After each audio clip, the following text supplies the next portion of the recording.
Hey guys, இனி இந்த வீடியோவில் இந்தியன் ஷேர் மார்க்கெட்டுக்கு இன்வெஸ்ட் பண்ணுறதுக்கு ஒரு பெஸ்ட்டான டாப் 5 பிளாட்ஃபார்ம்ஸ் என்னென்ன இருக்குன்றதை நம்ம இந்த வீடியோவில் பார்க்க போகிறோம். ஸோ அந்தந்த பிளாட்ஃபார்ம்ஸில் செகண்டாக அதோட ஏஎம்சி, அதாவது ஆனுவல் மெயின்டெனன்ஸ் சார்ஜ் எவ்வளோ இருக்குன்றதையும் நான் சொல்ல போகிறேன். ஸோ இந்த ரெண்டதை மட்டும்தான் இந்த வீடியோவில் சொல்கிறேன். நெக்ஸ்ட் அப்கமிங் வீடியோஸில் டீட்டெயிலாக கூட நம்ம பார்க்கலாம். ஸோ ஃபர்ஸ்ட் பெஸ்ட்டான பிளாட்ஃபார்மாக இருக்கிறது Zerodha. ஸோ இந்த Zerodhaவோட ஏஎம்சி 0 to 300 இருக்குது, plus 18% GST annual maintenance charges. ஓகேவா?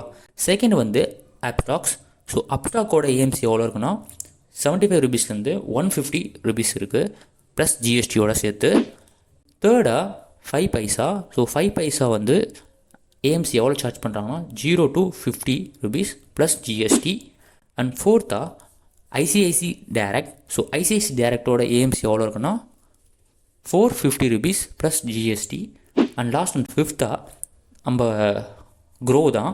ஸோ Growwoட ஏஎம்சி எவ்வளோ இருக்குன்னா நோ ஏஎம்சி தான். ஸோ Groww அதில் ஒரு பெட்டர்னு சொல்லலாம். பட் Groww அதனால மட்டும் பெட்டர்னு சொல்ல முடியாது. மற்ற விஷயத்தை நீங்கள் கம்பேர் பண்ணல மேபி Zerodha கூட காஸ்ட் இருந்தாலும் அது பெட்டராக இருக்க சான்ஸ் இருக்குது. ஸோ ஏஎம்சி மட்டும்தான் நான் இங்கே சொல்லியிருக்கேன். மற்ற ஒரு சில சார்ஜஸை நம்ம கம்பேர் பண்ணணும்.